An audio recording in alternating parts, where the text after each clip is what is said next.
Welcome to RANsquawk CV morning briefing for Wednesday, the 9th of December 2009. Take a look firstly in how the Asian stocks and government bond market fared. We did see the Nikkei fall some 1.3%, following the downward trend that we had in both the lower closes in Europe and the US. Government bonds up around 20 ticks at close in JGBs. In particular as well, aiding some of that rise was the latest Q3 final revisions to Japanese Q3 growth to just 0.3%. That was revised from a previous 1.2 and below the street expectation of 0.7. So again, it did weigh on the Nikkei as well. However, into this European morning, and things are very much still dominated by that news yesterday, with Fitch downgrading Greek to BBB plus on their sovereign rating, and also still fears surrounding the Dubai situation. Firstly, taking a look in terms of the Greek 10-year Bund spread, that's widened out again to its widest levels since around April of this year, and the peripherals have also followed suit, in particular Ireland and Portugal in focus as well this morning.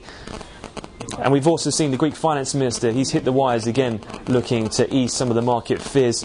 He has suggested that banks fundamentally are sound in terms of domestic Greek banking stocks. However, that hasn't stopped the Greek stock exchange itself falling again around 4% this morning, with Greek banks still under pressure. Elsewhere, in terms of Dubai, the latest news story came on the front page of the FT today. They suggested that having seen Dubai downgrade several further entities yesterday in terms of the latest Moody's comments, they suggested that it's triggered an accelerated payment clause on $2 billion worth of debt issued by the Emirate provider of Dubai Electricity and Water Authority.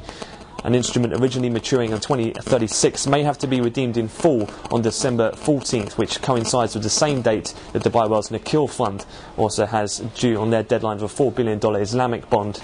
However, we've just seen hit the wires and has contributed to a bit of a turnaround in terms of risk sentiment, after Dubai has come out and denied that as pure speculation. Stocks which were trading slightly lower, around 0.5%, the FTSE CAC and DAX have just turned off their worst levels, and bunds which were trading up around 20 ticks have just come off their highs on those comments. Quick review of some other interesting pieces overnight from the front page of the Wall Street Journal. Comments out of ECB's Draghi, who said that risk ties to sovereign debt are materialising and warned against rising of global interest rates. And elsewhere, in terms of the energy complex, after the NYMEX pick close yesterday, we had a surprised drawdown of just shy of 6 million in terms of the oil inventory numbers, and that has prompted a rise up around $1 at the moment in WTI crude futures, with the dollar index at its session low down around 0.5% this morning. Elsewhere as well, of note though, we have seen the EIA, they have cut their forecast of 2010 world oil demand against 2009 by around 160,000 barrels per day, so it could get some more attention at the pit open. Elsewhere, in terms of what's to come, much of the focus in the UK markets, that's going to be based around the UK's pre-budget reports, where borrowing is likely to be slightly higher this year than forecast of 175 billion in April. High earners, they're expected to take the brunt of any drastic cuts, and Treasury is considering a one-year windfall tax on bonuses paid to some UK-based bankers.